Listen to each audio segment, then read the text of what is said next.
महाराज बात बता रहा था मैं वो एक नाथ जी की। गोदावरी जी कह रहे हैं कि जैसी हवा लगी ऐसे मैंने पूंछ दे दी। उसने अपमान किया तो मैंने मन से विचार किया कि अपमान देह का होता है और देह तो हमेशा माइक होता है। महाराज मेरा अपमान क्या, अपमान की हवा लगी देह को तो मैंने विचार बढ़िया कर दिया, काट दिया। आपके बढ़िया विचार होंगे ना तो विघ्नों को काट देंगे, अपमान को काट देंगे। आपके विचार घटिया होते तब अपमान और विघ्न तुम्हारे पर प्रभाव डालते, आपको दबा देते। आप स्वामी होते हुए सेवक हो जाते हैं, काका होते हुए भतीजा बन जाते हैं, मामा होते हुए भांजा होके गिड़गिड़ाते हैं। आप कितने भोले महेश हैं। भोलानाथ की पूजा करके आप एकदम भोले मत होइए। भोलानाथ का मतलब ऐसा नहीं कि बेवकूफ, वो तो भोले भाले जो निर्दोष भाव से उसको याद करते उनके आगे प्रकट हो जाता है, ऐसा नाथ है, इसलिए उसका नाम भोलानाथ है। और भोले है ऐसी बात नहीं है, वो बेचारे नहीं है। जब तीसरा नेत्र खोलते तो काम जैसे को स्वाहा कर देते हैं, त्रिभुवन को भुवन भंग कर देते हैं। वो ऐसे हैं बेचारे, काहे के कोई दया के पात्र है कि भोलानाथ है बेचारा के बेचारा है। तू बेचारा होगा, भोलानाथ बेचारा है। भगत जगत को ठगत है, भगत को ठगे न कोई। एक बार जो भगत ठगे तो अखंड यज्ञ फल होई, सियावर रामचंद्र की। नारद भक्त थे और बालिया ने एक बार ठग लिया, बालिया का बेड़ा पार हो गया। कबीर जी भक्त थे और सलूका मलूका ने उनके खजाना स्वीकार कर लिया, सलूका मलूका का बेड़ा पार हो गया।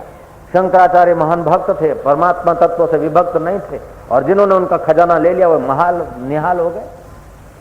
और संत लोग सच्चे भगत तो ठगाने को घूमते हैं कि हमें कोई ठग ले, लेकिन आप इतने ईमानदार हैं कि संतों का खजाना क्यों ठगना, चलो उनकी बात उनके तक, अपने जैसे थे ऐसे हो जाए। आप बड़े खानदान आदमी मालूम होते हो। बाबा जी तो बहुत बढ़िया बोले, बहुत अच्छा है। अल्लाह उनकी बातें को, उनके अनुभव को क्यों ले लेना उनको वापस।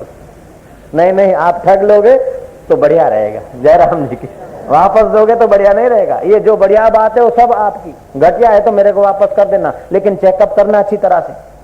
वापस करने के पहले 10 बार चेक करना। 10 साल के बाद भी हम वापस लेने को तैयार है। आप यूज करके देखिए, उपयोग करके देखिए, अगर घटिया बात है तो वापस कर देना, फिर जल्दी वापस मत करो। नारायण नारायण। महाराज एक नाथ जी महाराज कहते हैं कि माता जी मैं अपना रहस्य मंत्री भेजूं, अपना सेक्रेटरी भेजूं, आपको किनारे तक पहुंचा के आ जाए। तब वो माता जी कहती कि एक नाथ जी महाराज, जब तक आदमी का अपना मनोबल नहीं होता है तो पहुंचाने वाले भी कब तक रक्षा करेंगे। कितनी सुंदर बात। रक्षा करने वालों ने घात कर दिया, रक्षक ही भक्षक बन जाता है। आपका मनोबल नहीं है तो रक्षक भी आपका शोषण कर देगा। इसीलिए आप दक्ष हो जाइए। अनपेक्ष शुचिर दक्ष। छपा दो 1 लाख दक्ष। जयराम जी की। अनपेक्ष शुचिर दक्ष उदासीनो। आप छोटी मोटी आकांक्षाओं से, छोटी मोटी उपलब्धियों से प्रभावित होकर उसमें अपने को गिरा मत दो। आप उन बातों से उदासीन हो जाओ ताकि मन शक्ति का विकास हो, बुद्धि की दृढ़ता हो। उसीलिए उदासीन शब्द है। उदासीन का मतलब ये नहीं कि पलायनवादी, चलो उदासीन है बेचारा पड़ा है, ये तो उदासीन हो गया संसार से, उदासी संप्रदाय है, माना क्या अपने तो उदासी है। उदासी है उसका मतलब क्या, बुद्धू होकर बैठे रहे? नहीं, छोटी मोटे आकर्षणों से उदास होकर मन शक्ति को, बौद्धिक दृढ़ता को बढ़ाने का मौका लेना, उसी का नाम उदासीन। देखो इसकी व्याख्या गीता की। अनपेक्ष शुचिर दक्ष उदासीनो गत व्यथा। एक सेठ के 4 बेटे, 3 तो सुबह उठते टाइम से, चौथा जरा देर से उठता है। उसे जल्दी उठाओ, लेकिन आप अपने हृदय को व्यथित मत करो। हम छोटी छोटी बात में लड़का नहीं मानता, बहू नहीं मानती, छोरा नहीं मानता, ये नहीं होता, वो नहीं होता, ऐसा करके आप हृदय को व्यथित करते हैं। व्यथित करना ये दक्ष होना नहीं है। आप हृदय को व्यथित करते, आपकी शक्ति क्षीण होने लगती। आप बच्चे को, बच्ची को अनुशासित करके चलाओ, इसमें शास्त्र सम्मत है। लेकिन आप व्यथित होते होते अगर बच्चे को, नौकर को सुधारते हैं, सुधरेगा नहीं, वो बलवा पुकारेगा। एक सेठ जी बैठे थे कार में, ड्राइवर ने साइड ले ली सिग्नल दिखाए बिना। सेठ ने डांटा के बदतमीज, अभी ठोकर लग जाती, ये कर जाता, देखो 1000 बार का हाथ दिखाया कर, ये करा कर, हॉर्न मारा कर। वो महाराज सेठ तो बरस पड़े। बाबा जी ने कहा सेठ जी ये क्या कर रहे हो? बोले इसको कमबख्त को सुधारता हूं। अरे तुम अपना दिल बिगाड़ के उसको कैसे सुधारोगे यार? वो भी सोचेगा कि मर जाए। तुम अपना दिल मत बिगाड़ो, अपना दिल व्यथित करके अगर किसी को सुधारते तो सुधरने वाला सुधरेगा नहीं। अपने दिल में प्यार भर के सुधारोगे तो नेता भी सुधरने को तैयार हो जाएगा, जनता भी सुधरने को तैयार हो जाएंगे, अपने भी सुधरने को तैयार हो जाएंगे, पराये भी तैयार हो जाएंगे। अपना दिल पहले पावन कर दो, प्यार से भर दो, उसके कल्याण से भर दो, व्यथा से नहीं। अनपेक्षा, एक ही श्लोक पर व्याख्या हो रही है। अनपेक्षा शुचिर दक्ष उदासीनो गत व्यथा अनारंभ। ये करूं ये आरंभ मत कर, वो तुमसे बहुत कुछ करवाने को तत्पर है, उसको मौका दे दे। जयराम जी की, उसको मौका दे दे और परिणाम के फल के इच्छा मत रख, फिर देख तेरे द्वारा क्या नहीं करता हूं। महाराज एकनाथ जी की कथा मैं पूरी करूंगा, समय हो रहा है।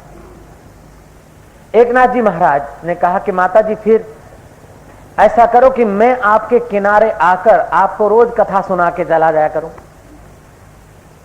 वो माई बोलती है कि महाराज गोदावरी मात की जय करके लोग मुझ में गोता मारते हैं और अपने पाप छोड़ के जाते हैं और मैं बोझिली हो जाती हूँ। गोदावरी मात की जय करके मुझ में गोता मारते हैं और मुझे बोझिला बना के जाते हैं। महाराज मैं नारी का रूप धारण करके तुम्हारे जैसे ब्रह्मवेता आत्मज्ञानी संत उनके द्वार तक एक एक कदम रखकर आती हूं, मेरे पाप ताप करते और तुम्हारे परमात्मा से सुबोल जो है, परमात्मा तत्व के अनुभव से सुसज्ज जो आपकी वाणी है, वो मेरे कानों के द्वारा आकर मेरे पाप और ताप को विच्छिन्न कर देती है। महाराज मुझे शीतलता मिलती है और मेरे को देखकर आप ऊंचे अनुभवों की बात भी करते तो मेरे कारण और लोगों को भी लाभ मिलता है। यहाँ बहुजन हिताय बहुजन सुखाय हो रहा है और वहां आप संत चलकर तकलीफ लेकर मुझ अकेली के लिए आएंगे, ये बात महाराज मुझे अच्छी नहीं लगती है। कृपा करके आप यहीं रोज सत्संग करें और ये दासी नारी का रूप धारण करके आपकी कथा का अमृत पान करते करते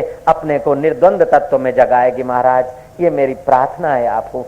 तब वो जो लोग थे उन्होंने देखा कि अरे कुभाव से कथा में आए थे, तभी भी गोदावरी माता के दर्शन हुए, आए थे क्रिटिसाइज की दृष्टि से, आए थे महाराज का अफवाह गंदा अफवाह फैलाने के लिए, और फिर भी एकनाथ जी जैसे संत का दर्शन करने को गोदावरी माता नारी का रूप धारण करके सत्संग सुनने को आती है। गोदावरी माता के हमको दीदार हो गए। अगर कुभाव से आने से भी इतना पुण्य होता है तो सुभाव से आए उनका बेड़ा पार हो जाए, इसमें क्या आश्चर्य। कभी कभी ब्रह्म ज्ञान की कथा सुनने के लिए इतने देदारी नहीं होते, कई और आत्मा भी होती है। प्रेत से ऊंची योनि की होती है सिद्धों की, वो सिद्ध लोग भी होते हैं और अपनी अपनी जगह पे बैठ जाते हैं और तत्ववेताओं की वाणी सुनकर फिर वो रवाना हो जाते हैं। और कभी तुम जब बैठे और कभी कुछ अलौकिक वातावरण छा जाता है तो तुम्हारे फिजिकल शरीरों से भी परे कोई अंतरिक्ष की चेतनाएं भी काम करती होती है। सिद्धि का मतलब क्या है? जो सहन करता है ना, जो सहन करता है कष्ट, उसको सिद्धि मिलती है। आपको मैं बैठा रहा हूं, आपको उठने की इच्छा होती है पानी के लिए, किसी के लिए मैं बिठा रहा हूं, एक कष्ट सहते हैं और सत्संग सुन रहे, आपकी सिद्धि हो रही, आपका पाप कट रहा है, पुण्य बढ़ रहा है। मैं कोई दुश्मनी से थोड़े बिठा रहा हूं। श्री राम उनसे दीक्षा ली किसी ने। वो लड़का सत्संगी था, 12-13 साल का था, उसके बाप के साथ आया था, उसने दीक्षा ली, थोड़ी बहुत साधना की, उसकी प्राणोत्थान हुई, कुंडलिनी शक्ति जागृत हुई। 18-19 साल का हुआ, उसकी मंगनी हुई और उसने आना बंद कर दिया। गुरु महाराज ने पूछा कि वो रोहित नहीं आता है तुम्हारे गांव का, क्या बात है? बोले महाराज उसकी तो मंगनी हो गई, अभी शादी के चक्कर में शादी होने वाली। महाराज ने कहा शादी करे कोई बात नहीं, हमारे को भी पत्नी है, बच्चे हैं, ये बच्चा देखो ढोलक बजा रहा है, वो बच्चा है, शादी करने का इनकार नहीं लेकिन बर्बादी करने का इनकार है। जय राम जी की। संयम से संसार में जिए उसका इनकार नहीं है, लेकिन पत्नी की कमर तोड़े और पति की कमर तोड़े, एक दूसरे की बर्बादी करे, उस बात को हम रोकते हैं। जय जय। तो उसको रोहित को बोल देना कि गुरु महाराज ने याद किया है। गांव वाले गए, पैदल के जमाना था, एक दिन गए, शाम को पहुंचे और देखा कि रोहित कटे हैं, देखा कि रोहित तो आज फेरे फिर रहा है, आज ही उसकी शादी। चलो गुरुजी का संदेशा दे दे उसको, जरा मिल भी जाएगा, नाश्ता पानी, बारात में जाएंगे तो माल भी मिल जाएगा और खबर भी दे देंगे। तो वो फेरे फिर रहा था।